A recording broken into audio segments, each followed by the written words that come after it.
Hello, family members. I hope you're having a nice day today. I want to talk to you today about a topic that I'm honestly not sure if I should be talking about it, but it's just been on my mind. And so I have an admittedly limited perspective on this, and I'll explain more about that later. But this is going to definitely be one of those times where I'd happily take any sort of correction or feedback or, added nuance anyone wants to add to this discussion. But I want to talk about the fuzzy edges of race. I've been watching a lot of FD Signifier lately. It's one of, I guess, the comfort shows that I have for now. And of course, there's a lot of discussion of race and, you know, interactions between black people and white people, and also black people and black people.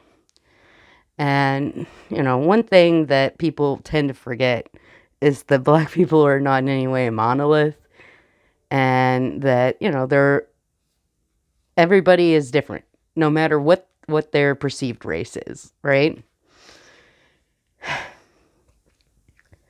I grew up in a place where we didn't have a whole lot of African American people. We did have some African people that I knew, but the people that were Black American were generally either like mixed race or adopted or something like that. And I think about that population of people growing up in the middle of nowhere, West Virginia. And if they go out into the world, in their hometown, people know them and what to expect from them. But when they go out into the world, they're perceived as black, and that I would assume that a lot of time they ran into people who assumed they had grown up in Black American culture, which they had not. And I think about that. They were obviously going to be singled out in a little insular place like Buchanan, West Virginia. But, it's not like they could go and join some urban black community and automatically feel like they fit in there either, because they didn't have that same culture. That's one thing that I've really realized watching FD Signifier is black urban culture is just way different than black rural culture. And a lot of the people that I know that are black are from rural areas because that's where I'm from, My brother's mother-in-law, I told her that I had been watching this video about like the beginning of hip hop. And she said, "Okay, well, where did he say that hip hop began?" And I'm like, "Okay, she's trying to kind of test to see how authentic this video is." And so I said, "Well, he talks about DJ Kool Herc doing the merry-go-round back in like early '70s or whatever." And she blank stare. And then she says, who really made hip hop was MC Hammer. He was the first person who put both melody and rap together and made it commercial." And I was just like, okay. Like, her experience of being a black American and FD Signifier's experience of being a black American are extremely different, obviously. And it just kind of gave me a different perspective on things. And she grew up in a very mixed community. She raised her kids in Charleston, West Virginia, which, although it's a city, it's still got a very rural feeling to it. It's not really a big city, you know?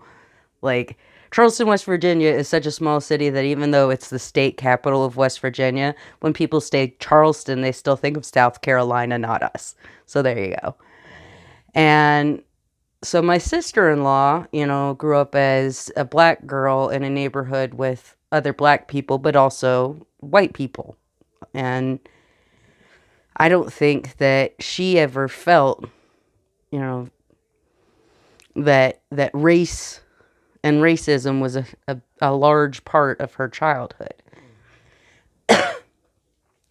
And when she told me that, I was a little bit taken aback. Like, how do you grow up black in West Virginia and not feel like racism is kind of a big deal? But she had her community where she felt like she belonged. And it included black people, white people, all sorts of people, and she was fine with that. Like, I don't know if you've ever heard of her, but there's a country musician that is coming up, and I think she was at the Grammys, named Sierra Farrell. She went to high school with my sister-in-law.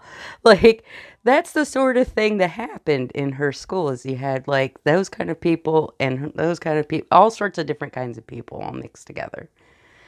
And it's very different for her perspective on race in a lot of ways. But one thing that it really seems to be truth is that there is this deep psychic wound. If people look at you and their impression is that you are a black person, it seems like there are some common traumas, but they're like social traumas, right? I keep dancing around the fact that this is the truth right here. Race biologically is not a thing. If you do DNA test, if you grabbed like 100 black people and 100 white people and you did DNA tests, you'd probably find closer relationships between the black people and white people than the black people and the white people. Why? Because we're all mixed up. Here in America, we had this melting pot, right? And, you know, a lot of us have extremely mixed heritage, and that includes black people, you know. There are, of course, black people who, within the last few generations, had some, you know, white ancestry. Like, of course, you know, my nieces and nephews who are mixed race. But there is also, of course, the ugly history of sexual abuse by slave owners, and the enslaved women who bore their children, who they then believed that they had the right to own, which is so disgusting to me. I can't even like believe it. Like, it makes me almost want to shake when I think about it. It's it really messes with my head because I've done my own genealogy and I've traced branches of my family back to before the United States was a thing, and found clear documentation of slaveholding in areas near where my sister-in-law's family came from. Like, there is some possibility that some part of my family owned some part of her family. That's a mind-blowing thing to think about. But it also goes to show you how blurry things are. We want to think of things as black and white because it makes things easier. But there's no such thing as black people and white people in a biological sense. There is in a sociological sense. And because the dominant class of white people have sort of made a concerted effort to hold themselves above people of color, that gives people of color a common cause and a reason to create their own subculture and protect it. And some people who are black and embrace that, and some people who are black do not. And I think that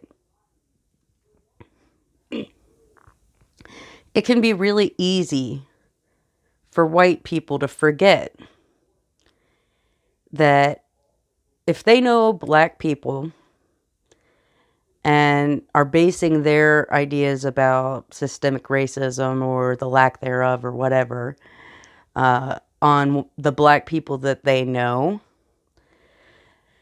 they only know black people who are willing to deal with white people. I was thinking about that a lot recently.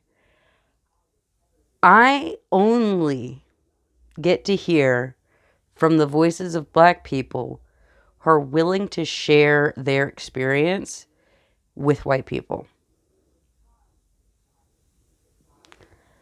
I'm missing perspectives on a whole segment of people who would not do that. I'm only able to know black people who are willing to engage with white people. And that's not all black people. And that just, it reminds me that so much of what we think of as race is so silly and pointless because, Candace Owens and Malcolm X, what do they have in common? Like skin tone, basically?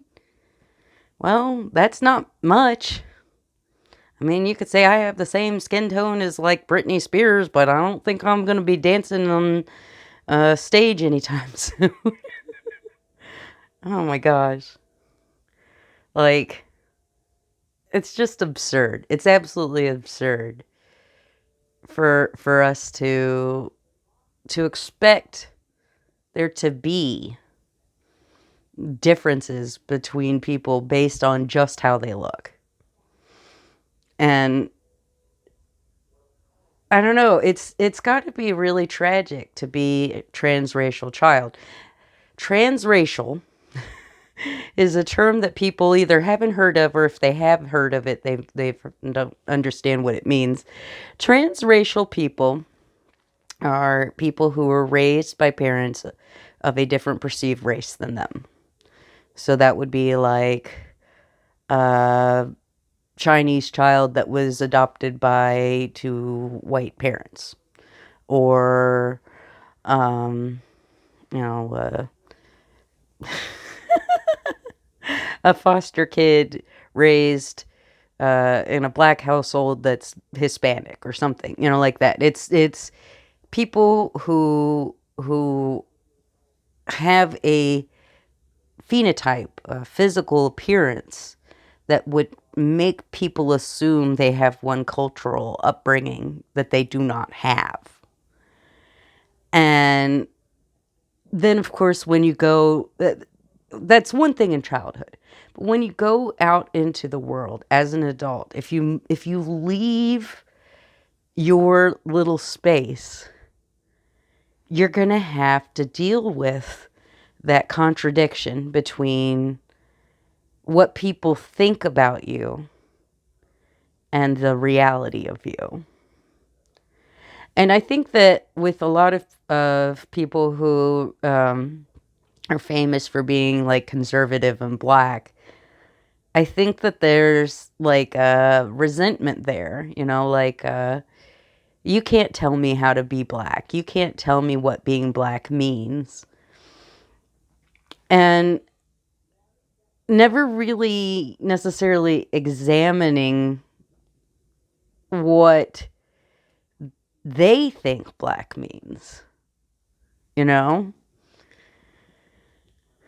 It is very, very common for people to have internalized bigotries against themselves if they are part of a marginalized group, gays who are homophobic, and sort of hate their homosexuality. You always hear about the self-hating this or the self-hating that or whatever, and I think that we got to remember that, that racist ideas aren't contained within a race because race isn't real. It's a sociological phenomenon that we've imposed. And then, of course, you add in international people of color, you know. One very famous recent example being Drake, of course. Obviously, he is a black man, He is a black man. There's no denying that. But he definitely was not raised in American black culture. And then how does he either assimilate into our culture or find some way to exist as part of it, but not assimilated? And obviously, he went for full-blown assimilation. And, that's debatable how well that worked out for him. But, that's one of the things that a person can do. If someone comes from another country with dark skin, they're perceived as black in America, one thing they can do is find a American black community and become part of it, assimilate into it. Another thing they can do is they can go somewhere where they're more likely to be surrounded by either white people or a mix of races and be the foreign person, And I've known a lot of people like that because, I did higher education. So I had professors who were dark-skinned international people. And I think that that's something we have to keep in mind is that when white people are building our idea of what race is, we might be either consciously or subconsciously overvaluing the experiences of the exceptional brown people in our lives, and that may make it easier for us to dismiss the very serious systemic critiques of racism in this country. If you have a bunch of black friends who are like, America's not racist. This is the freest country in the world, and I can make all this money, and I'm happy and successful, and black people are just lazy, and they need to do better, and blah, blah, blah. Then you might have a hard time accepting that systemic racism is a thing if you're constantly being told that it's not by someone who has that air of authority. But it's baked right into the system. Every study that you can do shows that there is systematic disadvantages built into the American legal system and just traditions and everything. We had redlining, we've had, legal segregation until relatively recently. Like my mother tells me about living through, segregation in the South in the 50s and 60s. Like,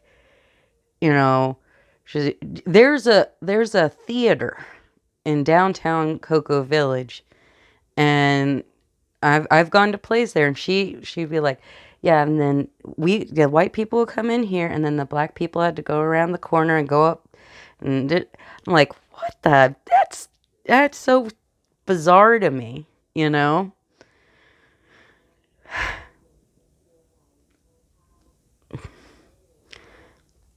We keep trying to convince ourselves, American white people, that we are a thing. You know, we're a mixed up bunch ourselves, you know? I mean, you have your Lady Gaga, who is very Italian. Me, I'm probably mostly German, but then again, I have ancestors that have been here for hundreds of years, so there's been a lot of mixing and matching going on, you know? We are as different from each other as black people are from each other, and as similar to black people as black people are to us, you know? Like, there is honestly no biological difference. And the sociological differences are not as exact and distinct as we want to make them be. It's a lot easier if you can say, oh, I know I'm not racist. I have a black friend and da da da da da, or a bunch of black friends, da da da da. But if your black friends are also racist, then I don't think that they can help you with becoming anti-racist. You know, you can't assume that any person from a marginalized group is going to be a good representation of that group. Now, I do want to kind of backtrack a little bit and mention that there are black people who don't care to engage very much with white people. And I want to say I am not criticizing that at all here. As a aromantic woman, I know pretty much if I bring up the fact that I'm aromantic, I'm going to have to explain what I mean. And probably best case scenario, I'm going to get like a blank stare and like a polite acknowledgement, and then they'll move on with the conversation. Like, that's literally happened to me. I was in a team meeting at work, and we were doing like icebreakers, and people were like, oh, are you married? And I'm like, well, actually, I'm aromantic. And they're like, okay, let's talk to the next person now. Like, there just was no discussion of it at all, which is almost worse than a discussion of it, because it just felt so awkward and uncomfortable. And, I get it. I get why a person wouldn't want to have to keep doing that, wouldn't want to have to keep explaining themselves, or, code switching, or, worry about someone being hostile to them in a way they didn't expect. Queer people, we often have the option of staying closeted. Not always, but, we do sometimes. Black people don't have the ability really to be closeted. There was there is, some phenomenon of quote unquote white passing, but that's sort of a old fashioned thing. You don't hear about that so much anymore.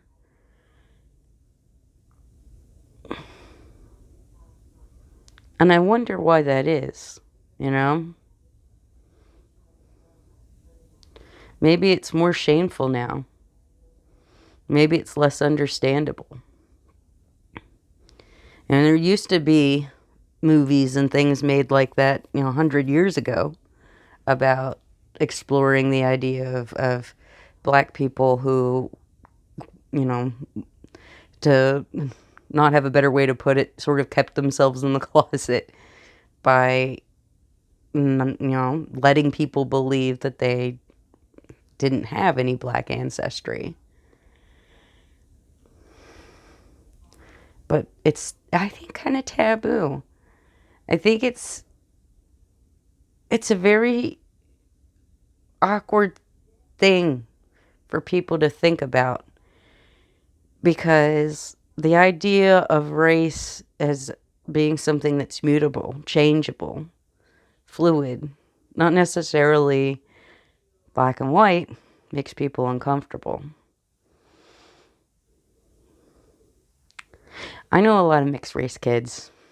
Obviously, I have my nieces and nephew, and, biologically, and then I also have my brother from another mother and his two mixed race kids, and then I have a cousin with 3 half Venezuelan children, and tons of friends who have children or nieces or nephews that are mixed race. Like, heck, my neighbor across the street, her kids are always over here. They're half Ugandan, half American, like half white American, to clarify. So, there's going to be a lot of mixed race children coming up in the next generation. And I wonder if that's going to change the way that we look at race. I hope so. The way that we look at it now is so reductive and just not beneficial. I, I remember, I'll never forget, when we went to Wales one year with my whole family, my brother and his, at the time, fiance, and then my other brother and his fiance and their daughter, and my parents and one of our other brothers, and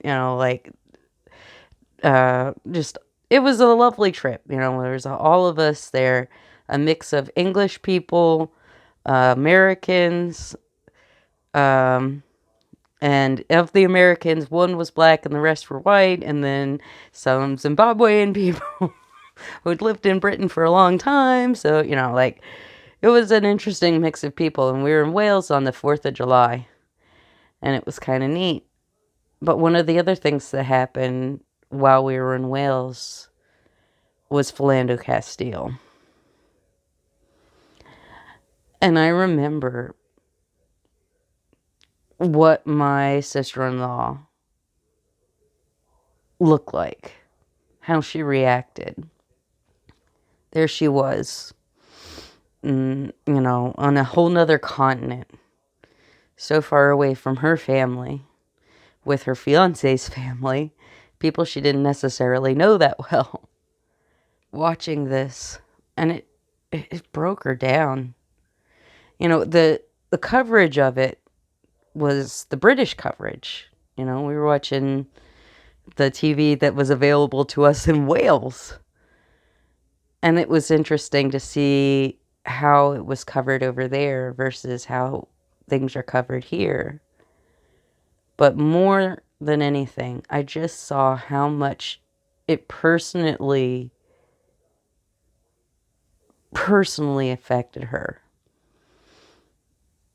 A black person who she'd never met, whose circumstances in life are quite different than hers. But there was a soul deep connection there. Shared adversity does create a shared sense of being. And we have to understand that, but also balance it with an understanding that every person has their own biases, their own priorities, their own values. And no one person can be a spokesman for an entire group like this, you know, a whole race or minority or whatever, you know. Don't think that the minority groups that you know, the people that you know from minority groups can speak for everybody. You have to educate yourself beyond that, because the edges of race are blurry, because race is not real. Just not. Like, biologically. I know I keep harping on this, but it just like drives me crazy as someone who's actually got a degree in biology and like studied this stuff. It's like, race isn't real, you guys. Like, it really isn't. It like, when you look at the like DNA and the biology of it, it just is something we've made up. An arbitrary distinction that we then use to oppress other people. So go us. All right, I probably ought to wrap this up. Now, you may have noticed a few little dings on the camera. I will show you who it was who was disturbing my peace. BB. All right, family members, I hope you have a good day. I'll talk to you later. Bye.